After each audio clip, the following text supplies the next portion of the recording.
नमस्कार। मैं राकेश सिंघा।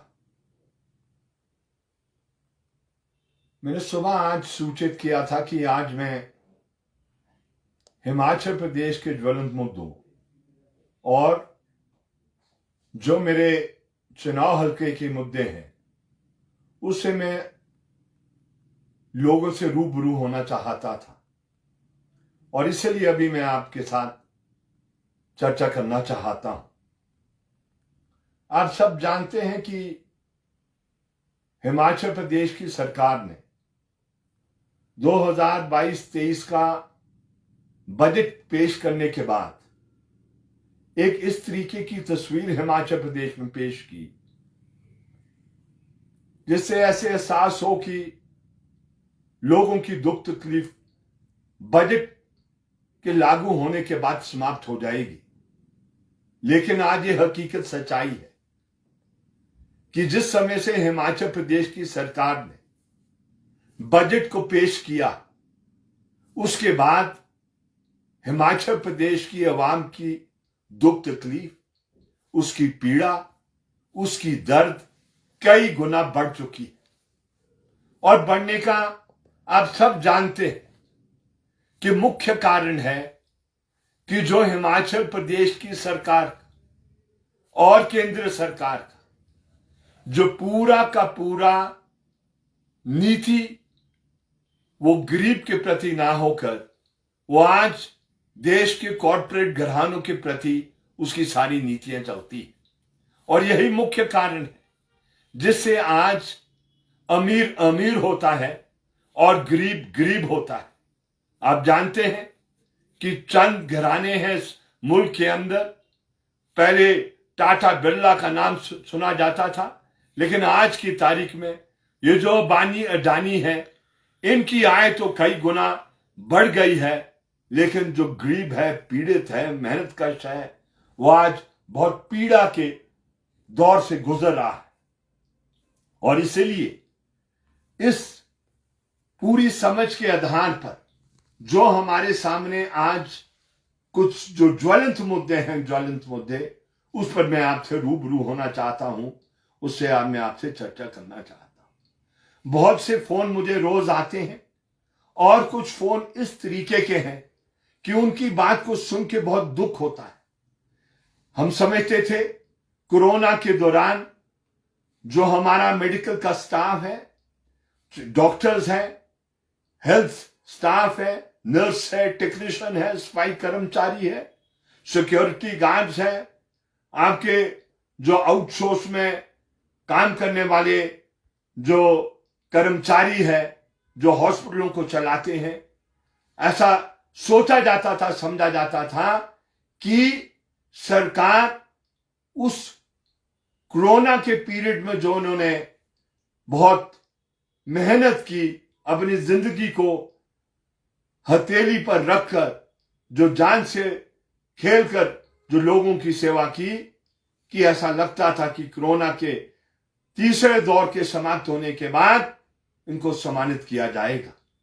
लेकिन आज मुझे बड़े दुख से कहना पड़ रहा कि हमारे प्रदेश के अंदर ये जो टेली साइंस के जरिए, टेली मेडिसिन के जरिए जो टेक्नोलॉजिस्ट थे वो 77 थे, अलग अलग जिलों में थे, 2015 से अपनी सेवाएं दे रहे थे और उनकी जिम्मेवारी सिर्फ टेलीमेडिसिन की नहीं थी, लेकिन वो हॉस्पिटलों में भी कार्यरत थे।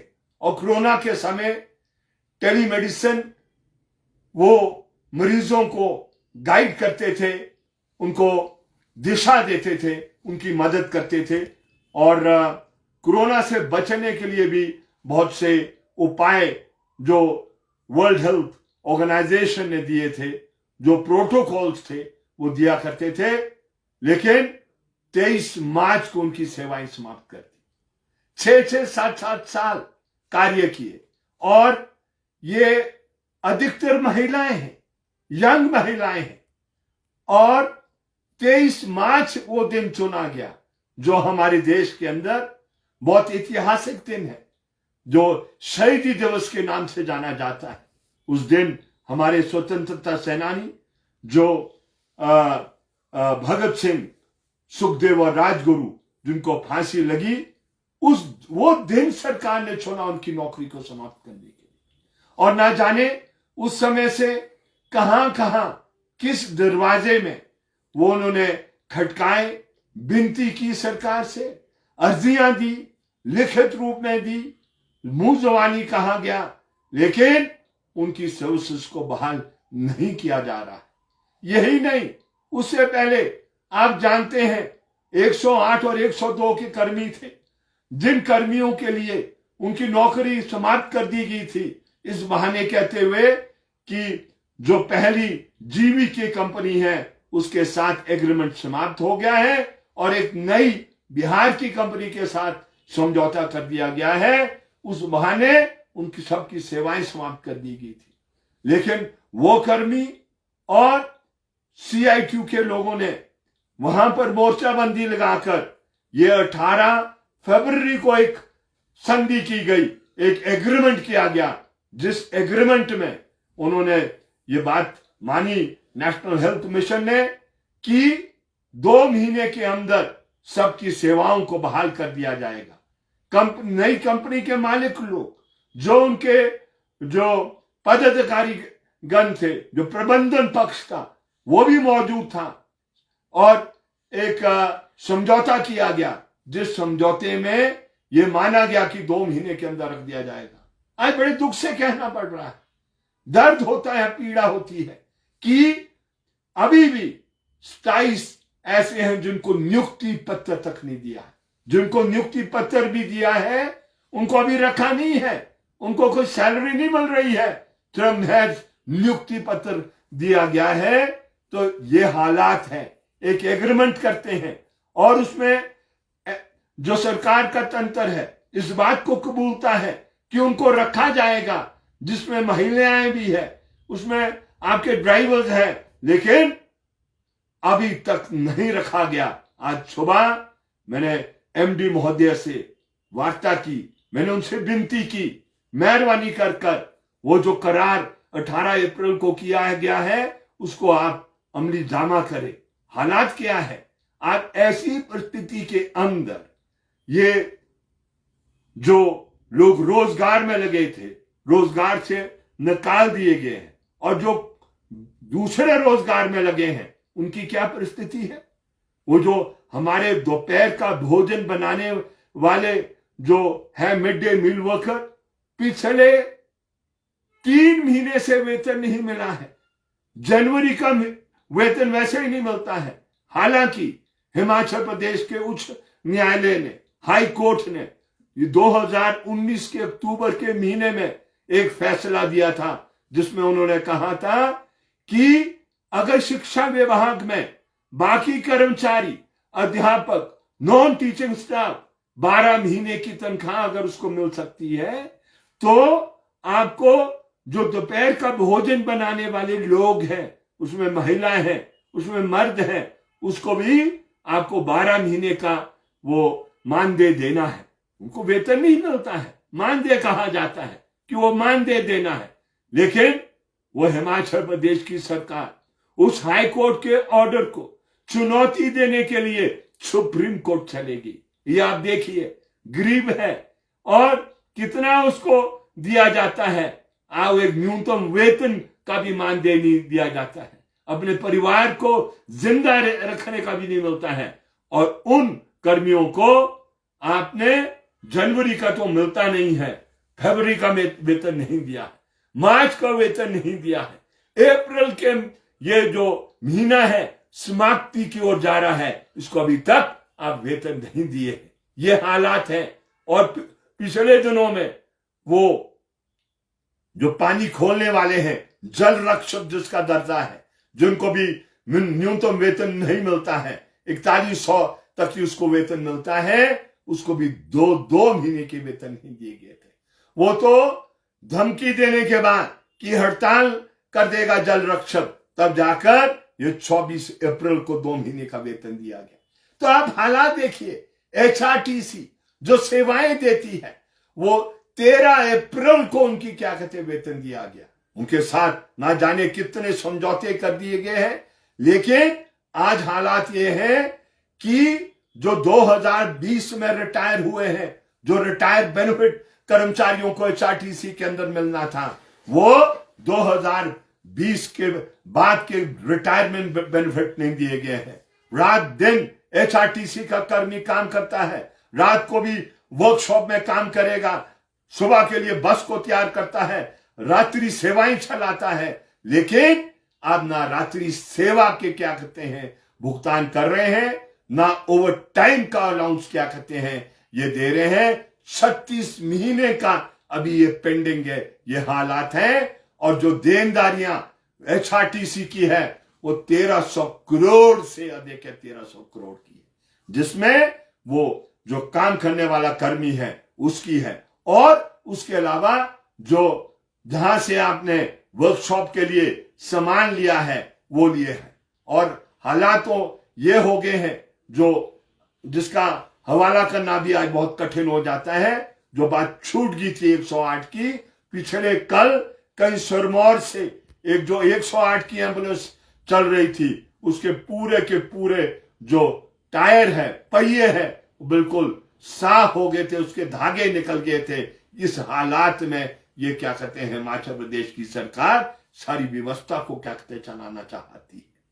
और यही नहीं, हालात क्या है, महंगाई पर आपका कंट्रोल है नहीं है।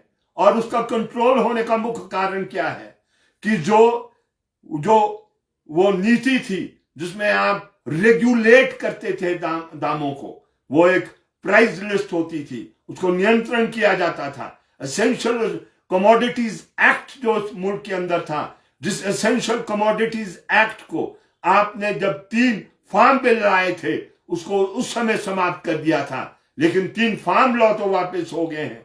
और वो जो एसेंशियल कमोडिटीज एक्ट जो था बेशक आज एग्जिस्ट करता है, लेकिन सरकार का तंत्र उसको अमल करने के लिए क्या करते हैं, वो आमदा नहीं है, सामने आ नहीं रहा है।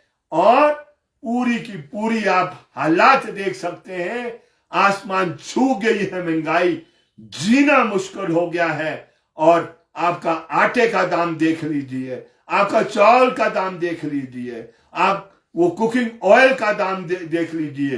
ये जो जरूरी वस्तु है आज ये कई गुना पिछले महीने की तुलना में बढ़ गए हैं। पिछले 6 महीने की तुलना करे तो उसने हर किस्म का रिकॉर्ड ये क्या कहते हैं कर दिया है। महंगाई आज आसमान छू गई है, ये हालात है। और यही नहीं, हिमाचल प्रदेश आप जानते हैं रेल का विकास यहां पर हो नहीं सका, रेल की विस्तार हो नहीं सका।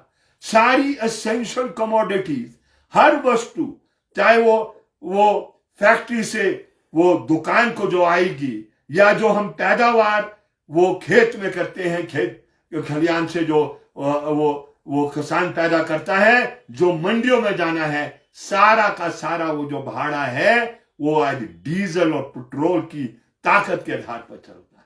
और उसके दाम देख ली, अंतरराष्ट्रीय बाजार में वो दाम उस रफ्तार से नहीं बढ़ रहे हैं जिस रफ्तार से आज हमारा डीजल का दाम बढ़ गया है, पेट्रोल का दाम बढ़ गया है। 105 रुपया प्रति लीटर पेट्रोल पहुंच गया है, 90 रुपया प्रति लीटर आपका डीजल चले गया है।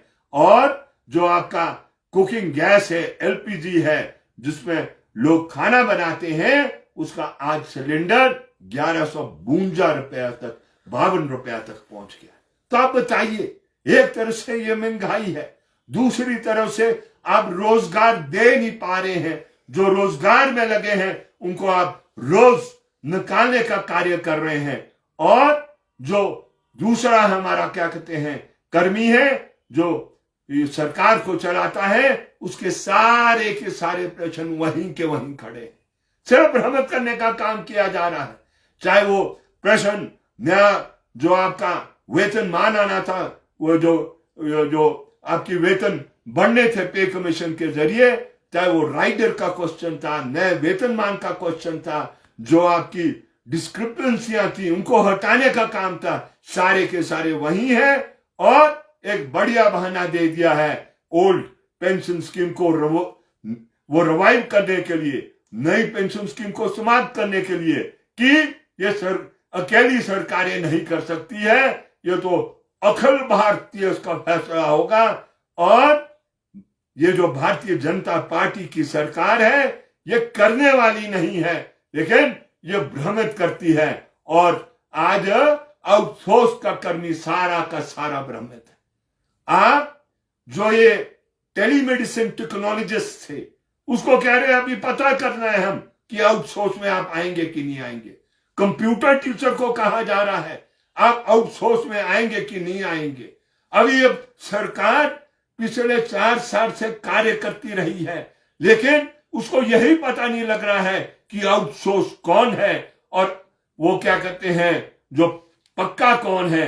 और कंप्यूटर टीचर को भी कई दफा कहते हैं कि वो आउटसोर्स नहीं है, वो तो कंपनी चलाती है। आउटसोर्स सिंपल प्रश्न है, जो पक्का मुलाजम नहीं होगा, कोई भी कार्य किसी कंपनी द्वारा किसी भी फॉर्म में अगर उसे कार्य लिया जा रहा है वो आउटसोर्स है। और इसलिए उस आउटसोर्स का कोई नीति बनाने की जरूरत नहीं है, ये तो ठगा ठोरी का दौर चल रहा है। इस पर सुप्रीम कोर्ट बहुत क्लियर है, इस पर वो हमारा देश का संविधान बहुत साफ और स्पष्ट है।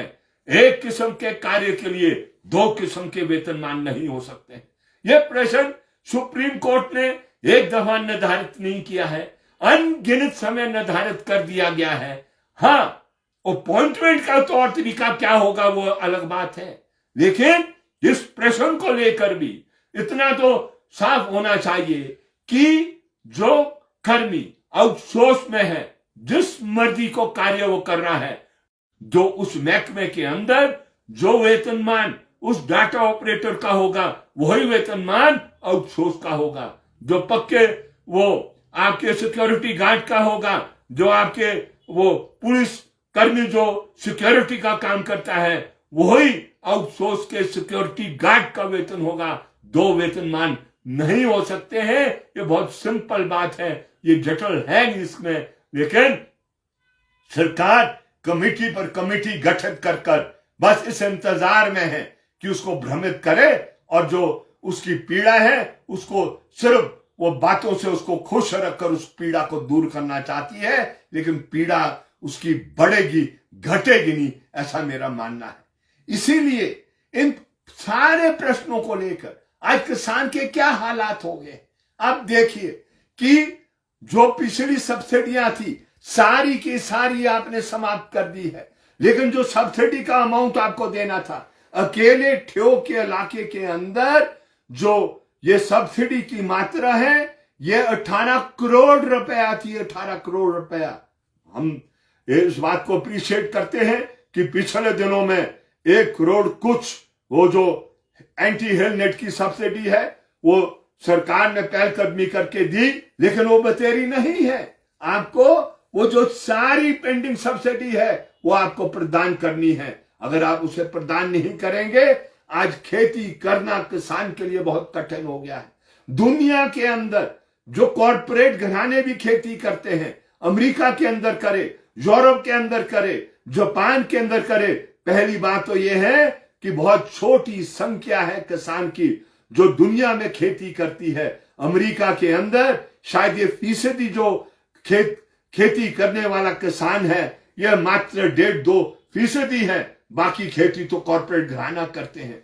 लेकिन जब अमेरिका में कॉर्पोरेट घराना खेती करता है तो अगर वो $100 की वस्तु जमीन से पैदा करेगा तो उसको $54 की अनुदान दिया जाता है। हमारे मुल्क में 100 रुपए की चीज जब किसान पैदा करता था तो उसको ये 9 रुपए की अनुदान दिया जाता था। घटाते घटाते 1.5 रुपए से भी आप कम आगे हैं। और आज हालात ये है कि हमारे हिमाचल प्रदेश में ये जो सेब की खेती है जिसके नाम से हिमाचल प्रदेश जाना जाता है, उसमें अगर ये आप सब्सिडी नहीं देंगे, ये कीटनाशक की नहीं देंगे, ये फंजिसाइड की नहीं देंगे और दूसरी इसकी नहीं देंगे, तो ये सेब की खेती अनवायबल होने की कगार पर चलेगी, उस उधर को चले जाएगी। आज जिन किसानों ने अपने सेब स्टोरों में रखे थे सीए में, आज हालात ये हो गए हैं स्टोर का खर्चा नहीं दे पा रहे हैं। पूरी की पूरी मंडी नीचे बैठ गई है और उसका मुख्य कारण क्या है कि आप विदेश से सेब यहां पर आ रहा है, सस्ते दाम पर आ रहा है, और उस सेब को जब वो पैदा करते हैं तो उसको 50% से ऊपर अनुदान दिया जाता है। बताइए कहां हमारा बागवान उसका मुकाबला कर पाएगा? मुकाबला नहीं कर सकता है। लेकिन सरकार ने चुप्पी साधी है। जब जब जब यहां पर माननीय देश के प्रधानमंत्री महोदय आए हैं, इस बात का जरूर जिक्र किया है कि जो इंपोर्ट ड्यूटी है उस इंपोर्ट ड्यूटी को 100% बढ़ाया जाएगा, लेकिन बड़ी नहीं है। उसके उल्टे बाहर से सेब वो जो चोर रास्ते अफगानिस्तान के जरिए आ रहा है, जिससे हमारी किसान की खेती पूरी तबाह हो गई है। खाद की कीमतें आप जानते हैं रिकॉर्ड लेवल की बढ़ गई है, और आज किसान बड़े वो कठिनाई के जरिए अपनी खेती कर रहा है। सरकार की कोई मदद किसी भी रूप में नहीं मिल रही है जिसको उसको एक छोटा मोटा सारा मिल सकता था। और ऊपर से हालात ऐसे हो गए हैं कि जो पिछले दिनों में ये जो मार्च का महीना गया, फरवरी के महीने में थोड़ी बहुत बारिश हुई, लेकिन अप्रैल के महीने में रिकॉर्ड लेवल का टेम्परेचर बढ़ा है। हिमाचल के बहुत से हिस्सों में आज टेम्परेचर 40 डिग्री पर चढ़ गया है। पहाड़ में भी ये 30 तक टच कर रहा है। और उससे जो जितनी भी स्टोन फ्रूट की फसल जो तैयार होके आनी थी, चेरी बर्बाद होती जा रही है। जो दूसरा फल फ्रूट है उसको भी नुकसान हो गया है, ड्रॉपिंग बड़े पैमाने पर है। लेकिन सरकार ने चुप्पी साधी है और कुछ बोलती नहीं है। कोई मदद करने के लिए क्या कहते सरकार सामने नहीं आ रही है। ये हालात पूरे हिमाचल प्रदेश में, ये चाहे निचला इलाका है चाहे ये पहाड़ का इलाका है जहां फल फ्रूट ये लगाया जाता है, किसान बहुत कठिनाई के दौर पर वो अपनी जिंदगी को बता रहा है। और ऊपर से आज एक इतनी बड़ी चुनौती हो गई है जिसमें सरकार की पहलकदमी बिल्कुल नहीं है। चारों तरफ तो जंगलों में आग लगी है, उन आग को बुझाने के लिए सामने नहीं आ रहे हैं। फॉरेस्ट विभाग कुछ कर नहीं पा रहा है, स्टाफ उसके पास उपलब्ध नहीं है। और यहां तो ये हालात हो गए हैं कि पीने का पानी उपलब्ध नहीं हो पा रहा। पिछले दिनों में मैंने स्वयं ठियोग में हस्तक्षेप कर 22 तारीख को बैठक बुलाने की कोशिश की थी। उसको मैंने राजनीतिक रंग नहीं दिया, हालांकि उसको कहीं भी हमने ना व्हाट्सएप पर डाला, फेसबुक में डाला, यहां तक अखबारों में खबर तक नहीं दी। हम क्या चाहते थे? हम चाहते थे जहां भी ये पीने की पानी की समस्या है, विभाग और जो चुने हुए नुमाइंदे हैं वो अपनी बात को चुना हुआ नुमाइंदा बताएं कि उसकी कौन सी पानी की स्कीम है, किस तरीके से ठप हो गई है, किस तरीके से उसको सुधारा जा सकता है। लेकिन मैं आज बड़े दुख से कहता हूं, मैं किसी का नाम नहीं लेना चाहता हूं, लेकिन इसको भी राजनीतिक रूप से लेने का प्रयत्न किया गया, प्रधानों को रोकने का प्रयास। रोज फोन आते हैं, 15-15 दिन बीत रहे हैं, कई जगह तो ये महीने बीत गए हैं जहां हम पीने का पानी नहीं दे पा रहे हैं। और सरकार और आईपीएच विभाग को यह मालूम होना चाहिए कि जो पीने का पानी है यह मौलिक अधिकार है। आर्टिकल 21 जो हमारा संविधान है ये उसको गमन करता है। पीने का पानी ये जीने के अधिकार में शामिल किया गया है। आप जानते हैं जिस समय हिमाचल प्रदेश के शिमला शहर अश्विनी खड्ड से जो जॉन्डस के जरिए पीने के पानी में वो उसके कीटाणु चले गए थे और बहुत सी मृत्यु हो गई थी, तो हाई कोर्ट ने अपने लेवल पर केस को लेकर आदेश दिए थे कि और पूरे हिमाचल प्रदेश के थे कि किस तरीके से पीने के पानी को रेगुलेट किस तरीके से किया जाएगा, स्वच्छ किस रूप में दिया जाएगा। लेकिन यह हकीकत है, यह भी सच्चाई है, जो सोच है उस सूखते जा रहे हैं। यह बहुत बड़ी चुनौती आ गई है। सरकार ने आज कैबिनेट की मीटिंग की है। कैबिनेट की मीटिंग में उसको यह निर्णय लेना चाहिए था कि पोर्टेबल पानी ट्रकों के जरिए, दूसरी व्यवस्थाओं के जरिए जो पूरे देहात के इलाके में जहां ये बहुत संकट आ गया है, किस तरीके से वो पानी उपलब्ध कराए। लेकिन वो आप कैबिनेट की मीटिंग में इस महत्वपूर्ण प्रश्न पर आपने चुप्पी साधी है, आपने कुछ निर्णय लिया नहीं है। लेकिन लोगों ने स्पष्ट कह दिया है कि अगर आने वाले समय में ये पीने का पानी लोगों को उपलब्ध नहीं किया जाएगा तो ये चारों तरफ आंदोलन हो गए, ये आंदोलन करने पड़ेंगे। और इसके अलावा स्वास्थ्य के हाल भी बहुत अच्छे नहीं है। यहां तक कि हमारे रिपन हॉस्पिटल में आपके पास जो एनेस्थीसिया का डॉक्टर होना चाहिए, क्योंकि अगर ऑपरेशन आपने किसी भी प्रकार के करने हैं तो आपको एनेस्थीसिया का डॉक्टर चाहिए। ये एनेस्थीसिया के डॉक्टर सिर्फ हमारे जिला के अंदर, वैसे तो प्रदेश में जगह जगह ये क्या कहते हैं उपलब्ध नहीं है, लेकिन शिमला जिला में इसकी बहुत चिंताजनक स्थिति है। ये सिर्फ 2 जगह रोडू और क्या कहते हैं रामपुर में अवेलेबल है, बाकी तमाम जितने हॉस्पिटल है उसकी क्या कहते हैं ये उपलब्ध नहीं है, और स्टाफ नर्स नहीं है, और जो दूसरे स्वास्थ्य के कर्मचारी चाहिए वो क्या कहते हैं अवेलेबल नहीं है। ये बहुत चिंताएं की क्या कहते हैं ये विषय है, लेकिन सरकार इनको दूर करने के लिए पहलकदमी नहीं करी है। शिक्षा के हाल भी उस तरीके के हैं। पूरे अगर आप देखें प्रदेश के जो पिछड़ा इलाका है, सिरमौर का है, वो ये शिमला जिला का है, कन्नौर का है, लाहौल स्पीति का है, आपके स्कूलों के अंदर जो आपके बेसिक वो जो बुनियादी जो साइंस के टीचर्स की जो जरूरत है, आपके फिजिक्स का है, केमिस्ट्री का है, बॉटनी का है, बायोलॉजी का है, मैथमेटिक्स का है, ये कहीं उपलब्ध नहीं है। ये हालात आपने कर दिए हैं। तो आप बताएं आप करेंगे क्या? जब भी विभाग से पूछा जाता है, सरकार से पूछा जाता है, तो ये कहा जाता है कि हम भर्ती करेंगे। मजबूरन लोग अपने बच्चों को प्राइवेट स्कूल में डाल रहे हैं, और जहां पर प्राइवेट स्कूल पर कोई कंट्रोल नहीं है। अगर उनकी फीसों को आप देखेंगे, हर महीने फीसों की बढ़ोतरी की जा रही है। मेरी बात को वो बुरा ना माने जो इन स्कूलों को चलाते हैं, लेकिन we must be govern by minimum जो एथिक्स होते हैं उसे हमें गवर्न होना चाहिए।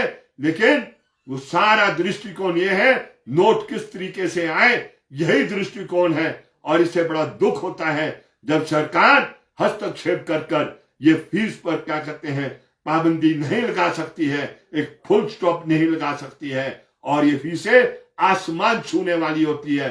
गरीब सरकारी स्कूल में बच्चे को ले जाएगा तो वहां मास्टर मिलता नहीं है, प्राइवेट स्कूल में ले जाए तो फीस की बढ़ोतरी है, वो लोन लेकर अपने बच्चों का भविष्य बनाने की कोशिश करता है। और लेकिन जब वो पढ़ लिख कर वो कुछ हासिल कर लेता है तो रोजगार उसको मिलता नहीं है। ये इस प्रकार के हालात ये पूरे प्रदेश के अंदर होते जा रहे हैं। मेरे चुनाव हल्के के अंदर एक प्रोजेक्ट लूरी प्रोजेक्ट बन रहा है, और उस लूरी प्रोजेक्ट ने लोगों की मदद तो कहां से करनी थी। जो पिछले दिनों में वो धूल के जरिए सारी वो उस इलाके के अंदर जो सेब की खेती है, प्लम की खेती है, बादाम की खेती है, जब वो फूल लगना था तो धूल ने वो जो फूल पर वो जो धूल बैठी, कोई सेटिंग नहीं हो पाई, वो फल लग नहीं पाया, ये हालात कर दिया। और नियम क्या बोलते हैं सतलुज जल विद्युत निगम वाले कि 900 मीटर के आगे हम कोई मुआवजा नहीं देंगे, और अब ये कहा जा रहा है कि इस पर हम सोच विचार करेंगे, लेकिन अभी तक मुआवजे की कोई बात नहीं की है। उस प्रोजेक्ट के अंदर आपने रोजगार तक नहीं दिया है। उस प्रोजेक्ट के अंदर जो डंपिंग आप कर रहे हैं सारी की सारी वो सतलुज के अंदर की जा रही है, वो नालों को भरा जा रहा है, और जो सारे बुनियादी प्रश्न उसको साइंटिफिक तरीके से चलाने के हैं उस पर कुछ किया नहीं जा रहा है। जिनकी भूमि आपने ले ली है उसको भी पूरा मुआवजा नहीं दिया है। एक जगह तो आपने 50 लाख प्रति बीघा दे दिया, लेकिन वो कुल्लू के इलाके में 32 लाख में ही आपने सौदा करके उसको घर भेज दिया है। ये अच्छी बात नहीं है। और वो जो प्रोजेक्ट का इर्द गिर्द वाला इलाका है, नरोला का है, उस नरोला के इलाके में जो लोगों के घर है तबाह कर दिए हैं, लेकिन आप उसको सेटल करने के लिए तैयार नहीं है, उसको मुआवजा देने के लिए तैयार नहीं है। एक बेचारी भेड़ पालक, उसकी तो 60 बकरियां मर गई और वो बेचारी रोती रही, ना जाने कहां कहां उसने किस किस के दरवाजे नहीं खड़काए, लेकिन एक नया पैसे का कॉम्पनसेशन नहीं किया। और इसीलिए इस प्रश्न को लेकर नए सिरे से 29 तारीख को सतलुज जल विद्युत निगम का जो दफ्तर है, जो उस प्रोजेक्ट को बिथल में वो जो चलता है, उस पर वो आगे बढ़ने के लिए, उसको वहां पहुंचने के लिए किसानों को कहा गया है। और बढ़ चढ़कर किसान कह रहे हैं कि वहां पर आने वाले हैं। और सतलुज जल विद्युत निगम को भी हम साफ कह देना चाहते हैं, अगर इन सारे प्रश्नों को लेकर आप इस तरीके की चुप्पी साधेंगे और इन प्रश्नों को हल करने के लिए आप कोई लिखित अग्रीमेंट करने के लिए तैयार नहीं होंगे, आश्वासन देने के लिए तैयार नहीं होंगे, तो यह ख्याल करें कि कनौर के अंदर जिस तरीके से थोपन जंगी थोपन के प्रोजेक्ट में नो मीन्स नो का आंदोलन चल रहा है, इस रूप का आंदोलन इस प्रोजेक्ट में भी चल सकता है। लेकिन हम आपका इंतजार कर रहे हैं, हम नहीं चाहते हैं, हम जानते हैं कि हिमाचल प्रदेश में बहुत सी आय आती नहीं है, और जब प्रोजेक्ट के निर्माण होंगे, बिजली उन प्रोजेक्टों से हम पैदा करेंगे, तो छोटी मोटी आय हिमाचल प्रदेश को आने की संभावना हो सकती है। लेकिन आप ये ख्याल रखें कि हिमाचल प्रदेश रोशन हो जाएगा आय आने से, लेकिन हम किसानों की जिंदगी अंधेरे में नहीं डालना चाहते। इसलिए कोई भी विकास जो प्रदेश के अंदर होगा, चाहे वो बिजली के प्रोजेक्टों से होगा, वो किसी के कॉस्ट पर नहीं हो सकता है कि एक को तबाह करोगे और राज की आय बनाओगे। ऐसी नीति ये स्वीकार लोगों को नहीं है। इसलिए मैं आज अपील भी करना चाहूंगा किसानों को कि 29 तारीख को बढ़ चढ़कर जो बिथल में ये सतलुज जल विद्युत निगम का दफ्तर है, उसको घेरने के लिए आगे आए। और अगर वो वार्ता नहीं करना चाहेंगे तो वो घेराबंदी हम अनिश्चितकालीन के लिए वो उसको चलाने के लिए वो क्या करते हैं, मजबूर होंगे। और हम ये भी कह देना चाहते हैं, ये पुलिस से डराने का काम आप भूल जाइए। ये जो पुलिस के जरिए आप लोगों को डराना चाहते हैं, लोग डरने वाले नहीं हैं, क्योंकि लोग अपनी जिंदगी के तजर्बे से ये सीख गए हैं, अगर वो लड़ेंगे तो कुछ हक हुकूक उनके मिलेंगे, जो उनके अधिकार में बनते हैं वो मिलेंगे। चुप बैठकर हाथ जोड़कर सरकार और सरकार का तंत्र उनके हक हुकूक नहीं देने वाली है, ऐसा मेरा मानना है। ये बहुत से प्रश्न हैं, जिन प्रश्नों को लेकर मैं आपसे रूबरू होना चाहता था। और बेरोजगारी के क्वेश्चन को लेकर ये जितने भी हमारे ये पोस्ट कोर्ट के जितने भी इंटरव्यू पिछले दिनों में किए गए हैं, आज सारे के सारे ये खड़े हैं। शास्त्री की अपॉइंटमेंट ये आपकी 5 महीने पहले ये होगी है 813 की कोर्ट की, लेकिन अभी तक उनको नियुक्ति पत्र भी दे दिया, लेकिन उनकी वो जो जिस स्कूल में उनको वो पढ़ाना था वो अभी तक नहीं दिया गया है। और यही नहीं, आपका 556 का है, 817 का है, आपका 939 के ये जो जितने भी पोस्ट कोड है, इसके सारे के सारे प्रश्न आज खड़े हैं। तो हालात इस प्रकार के पूरे प्रदेश में हो गए हैं। मिलजुल को यह कहा जा सकता है कि लोगों की पीड़ा ये छलांगे मारते हुए आगे बढ़ रही है, और सरकार का तंत्र भ्रमित करने के अलावा कुछ ठोस करने में सक्षम नहीं है। चाहे वो जितनी भी सेवाएं हैं, पीने की पानी की हो, ये आपकी स्वास्थ्य की हो, शिक्षा की हो, और वेटनरी की हो। वेटनरी के हालात तो और भी बद से बदतर हो गए हैं। ये पूरे ये क्षेत्र के अंदर जो वेटनरी डॉक्टर होने चाहिए थे, आज उपलब्ध नहीं है। खासतौर पर शिमला जिला के अंदर, आपके कनौर के अंदर, आपके सिरमौर के अंदर, आपके ये चंबा के अंदर ये वेटनरी डॉक्टर अवेलेबल नहीं है, वेटनरी स्टाफ अवेलेबल नहीं है। और इसलिए ये पशु बीमारी का कारण, मुख्य कारण ये है। और जो आपकी जो पॉलिसी है एआई देने की, आर्टिफिशियल इंसेमिनेशन की, एक टीका लगाकर वो क्या कहते हैं, गाय कामयाब होती नहीं है। अनगिनत दफा आपको वो टीके देने पड़ते हैं, और वो टीका देने वाले को अगर बुलाना पड़े तो उसको बुलाना भी इतना कठिन हो गया है, क्योंकि ये स्टाफ अवेलेबल कहीं है नहीं है। ये बहुत से प्रश्न ये क्या कहते हैं जो आज हिमाचल प्रदेश में है, और आज मैं आपसे साझा होने के लिए इनको की, बहुत से कमेंट आपके आएंगे, उसका मैं अध्ययन करने की कोशिश करूंगा।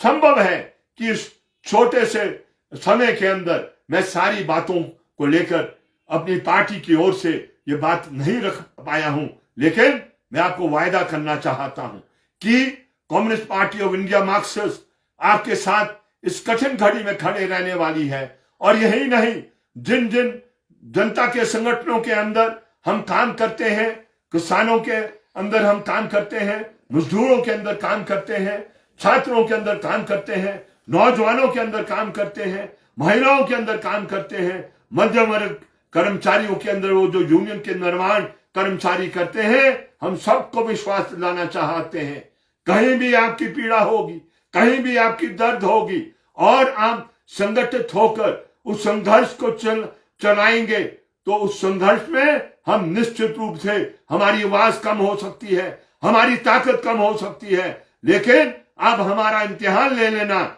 हम आपके साथ कांधा से कांधा मिला के खड़े होंगे। और आपसे भी हम ये आज शेयर करना चाहता हूं, ये नव उदारवाद की नीतियों के चलते हुए, जिसमें सारी सेवाएं ये निजी हाथ को ट्रांसफर करने का ये जो हस्तांतरण पीरियड चल रहा है, ये ट्रांजिशनल फेज चल रहा है, इसमें आपकी पीड़ा बढ़ेगी। आप खड़े होकर अगर लड़ाई को लड़ेंगे, उस संघर्ष को आगे ले जाएंगे, तो संभावना है कि कुछ सेवाओं को लेने में आप सक्षम हो जाएंगे। अगर आप इस भूल में रहेंगे कि शायद सरकार कुछ करेगी, सरकार नहीं कर सकती है, वो दो बातें नहीं हो सकती है, एक वो नव उदारवाद की नीति के साथ खड़ी हो, और दूसरा जनता की पीड़ा को दूर करने के लिए वो नीति बनाए। ये कॉन्ट्रडिक्टरी है, ये टकराव पैदा करने वाले लोगों को विश्वास दिलाना चाहते हैं। हम लोगों के साथ खड़े हैं, लोगों की पीड़ा को दूर करने के लिए हम आवाज को बुलंद करेंगे, लेकिन आप संघर्ष को आगे ले जाएं, और आप पाएंगे हमारी धारा, हमारी आवाज और हमारी फिजिकल प्रेजेंस, हमारी मौजूदगी सिर्फ इनकलाबी धारा जो राष्ट्रीय मुक्ति आंदोलन में भगत सिंह और भगत सिंह के साथियों ने और अनगिनत किस्म के जो क्या कहते हैं क्रांतिकारी रहे हैं, उसकी विरासत को हम आगे ले जाते हैं और उस धारा को हम आगे ले जाते हैं।